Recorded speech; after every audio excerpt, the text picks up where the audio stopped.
Cette constitution ne permet pas au président Ouattara de faire un troisième mandat. Bienvenue dans une nouvelle vidéo.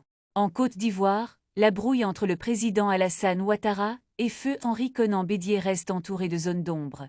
Marcel Amontano, ancien directeur de cabinet du président Ouattara, livre sa version des faits en tant que témoin. Nous écouterons également la version d'Henri Konan Bédié afin d'éclairer cet épisode marquant de la vie politique ivoirienne, dont les répercussions se font encore sentir sur le paysage politique en cette année électorale. Suivez.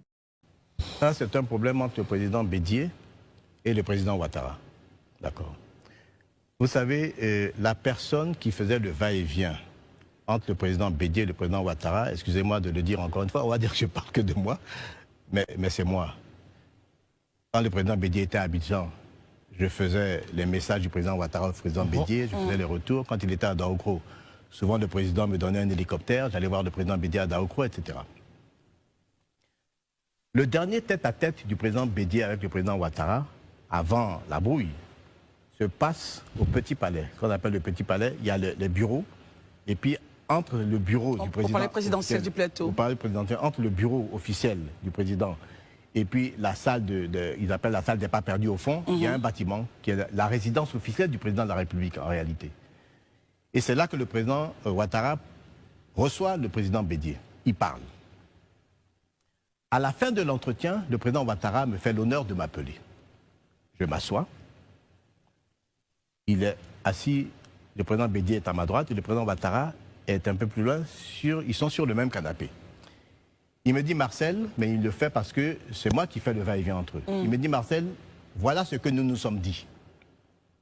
Je ne le dirai pas aujourd'hui. Les Ivoiriens ont pourtant besoin de l'entendre. On va aller par dose homéopathique. Ok, d'accord. Mais on va dire ne peut pas tout déballer aujourd'hui, il faut que... vous voyez.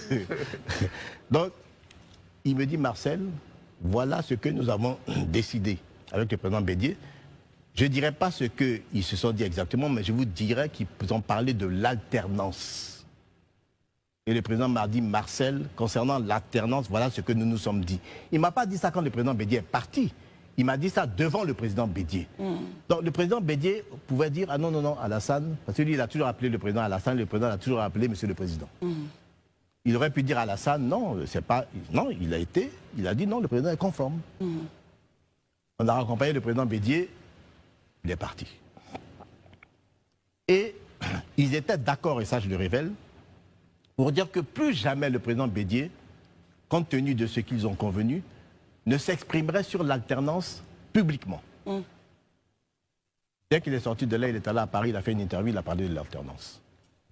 Le président s'est fâché. C'est là donc le nœud gordien de la brouille. Le président s'est fâché, il lui a fait un courrier écrit pour la première fois. J'ai encore ce courrier dans mon téléphone.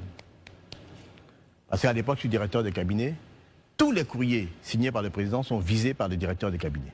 C'est comme ça, c'est ça l'organisation dans un ministère, une présidence de la République, c'est comme ça. Donc j'ai copie de ce courrier. Je sais ce que le président a dit au président Bédié, mais il a clarifié, il a dit il faut arrêter cette histoire de l'alternance. Tu sais très bien que voilà ce que nous avons convenu. Est-ce que ça dit que le président Bédié forçait un peu la main au président Ouattara? À vous de voir. Daouda. Voici à présent la version des faits d'Henri Konan Bédié, telle que présentée sur France 24. Notez bien qu'il ne fait aucune mention du troisième mandat, ni de l'obligation de silence évoquée par le ministre Marcel Amontano. Suivez. Monsieur le Président, cela fait 13 ans que vous êtes dans une alliance avec Alassane Ouattara. Votre parti, le PDCI, fait partie de cette alliance connue comme le RHDP.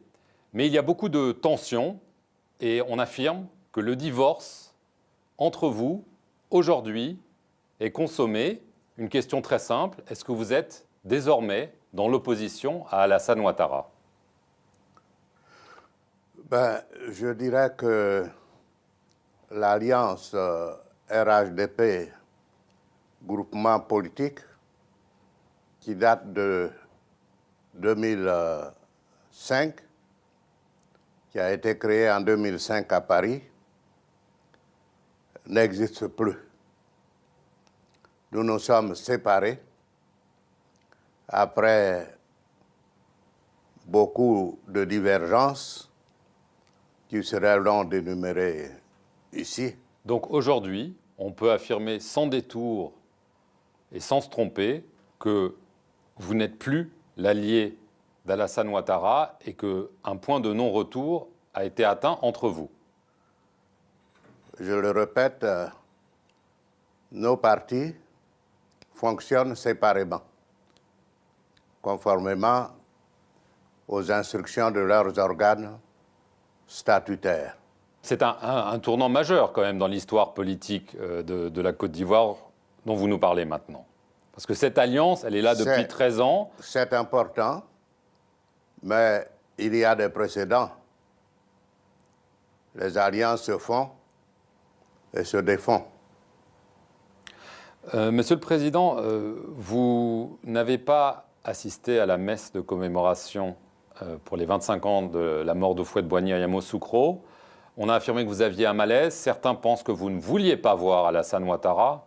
Quelle est la raison de votre absence? Non. La réponse, c'est que j'étais dans un état de fatigue. Et en plus de ce que la route qui mène de Daoukro à Yamoussoukro est en très mauvais état, je n'ai pas voulu en rajouter. Donc ce n'est pas un malaise politique. Non, ce n'est pas parce que vous ne voulez pas voir... Ce n'est pas un malaise politique, ce n'est pas non plus un malaise technique, comme on l'a annoncé à Yamoussoukro, mais c'était simplement que j'en ai été empêché. Est-ce que vous parlez encore au président Ouattara? Votre dernière entrevue date du mois d'août. Est-ce que vous parlez ou vous ne voulez plus lui parler parce que vous avez expliqué qu'aujourd'hui, chacun suit son propre chemin? Non. Nous parlons. Lorsque le président Ouattara ne m'a pas vu à Yamoussoukro pour cause de malaise technique, comme on l'a dit, le soir même, en rentrant à Abidjan, il m'a téléphoné pour savoir comment j'allais. Et nous avons échangé cordialement. Est-ce que vous considérez qu'il a trahi le pacte que vous affirmez avoir passé avec lui lorsque vous avez accepté de ne pas être candidat lors de la dernière élection en 2015, un pacte selon lequel le candidat pour la prochaine élection prévue en 2020 serait issu de votre parti? Lui a affirmé, continue à affirmer, qu'il ne vous a jamais fait cette promesse. Qui ment? Ben, je n'emploierai pas des mots trop forts comme trahi. Pas loin, quand même. Je dirais qu'il y a eu des manquements au bon déroulement de notre alliance. Il a trahi sa promesse. Effectivement, le problème de l'alternance au profit du PDCI est un de ces problèmes. Mais il y en a d'autres. Il y a surtout la volonté de créer un nouveau parti, le parti unifié, RHDP, et qui se fait, selon leur volonté, sans désirer véritablement la participation du PDCI-RDA. Est-ce que vous avez l'impression qu'Alassane Ouattara, son parti, vous ont manqué de respect? Je ne sais pas si cela s'appelle le respect, mais effectivement, on a manqué de tenir compte du poids du PDCI-RDA dans l'Alliance et du rôle essentiel qu'il a joué dans l'avènement d'Alassane Ouattara au pouvoir à la magistrature suprême en Côte d'Ivoire et de tous les sacrifices que j'ai consentis avec le PDCI-RDA pour qu'il soit à la tête de l'État. Vous regrettez? Vous avez l'impression d'avoir été trop généreux, entre guillemets, avec Alassane Ouattara? Après coup, et maintenant, je le regrette. En 2020, le PDCI, si je suis votre logique, aura donc son candidat. En 2020, nous mettrons à exécution, l'ambition de réussir une alternance au profit du PDCI RDA. Et donc, c'est en 2019, avant qu'une convention nationale du PDCI RDA se tiendra pour désigner le candidat du PDCI RDA à cette élection présidentielle de 2020. Alors évidemment, une question brûle les lèvres de tout le monde. Vous avez affirmé à plusieurs reprises que vous ne seriez pas candidat en 2020. Étant donné que l'équation politique a changé, on vient d'en parler, est-ce que vous seriez candidat en 2020 à la présidence de la République? Nous n'avons jamais fait connaître qui sera candidat du PDCI en 2020. Mais vous aviez dit que vous ne le seriez pas. Donc c'est pour ça non plus.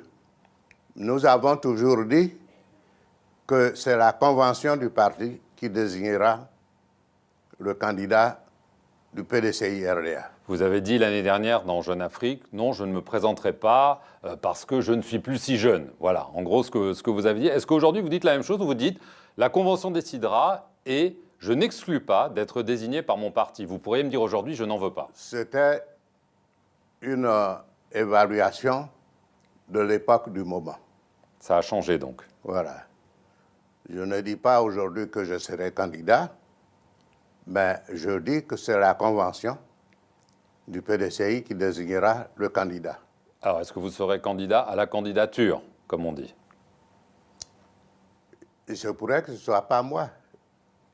Il se pourrait que ce soit vous. Il se pourrait que ce soit moi. Vous avez parlé plus largement, après donc votre rupture, qui est maintenant claire et nette avec Alassane Ouattara et son parti, de créer une nouvelle plateforme. Avec quel parti? Est-ce que ça veut dire avec Guillaume Soro, le président de l'Assemblée nationale, qui flotte un petit peu, on ne sait pas exactement à qui il appartient, avec le parti de Laurent Gbagbo, le FPI? Avec qui est-ce que vous êtes prêt à vous allier contre Alassane Ouattara? Nous pensons qu'après la rupture de notre alliance, à la demande de plusieurs autres partis politiques qui m'ont sollicité, nous pensons prendre la tête de la formation d'une nouvelle plateforme plus vaste, comprenant tous les partis politiques qui partagent les valeurs de la non-violence, les valeurs de la tolérance et les valeurs de l'état de droit. À propos de réconciliation, est-ce que ça inclut le FPI de Laurent Gbagbo? Est-ce que vous lui avez envoyé des messages à La Haye, où il est actuellement? Est-ce que ça inclut Guillaume Soro? Je comprends votre philosophie. C'est le souhait de tous ceux que vous venez de citer. Ils vous l'ont dit? Et bien d'autres. Ils vous l'ont dit? Ils me l'ont dit. Est-ce que Laurent Gbagbo vous avait fait parvenir un message en ce sens, qu'il veut créer une nouvelle coalition avec vous? Absolument. Je l'ai informé de ce que nous étions en train de mettre en place une nouvelle plateforme et il m'a donné son accord récemment pour contacter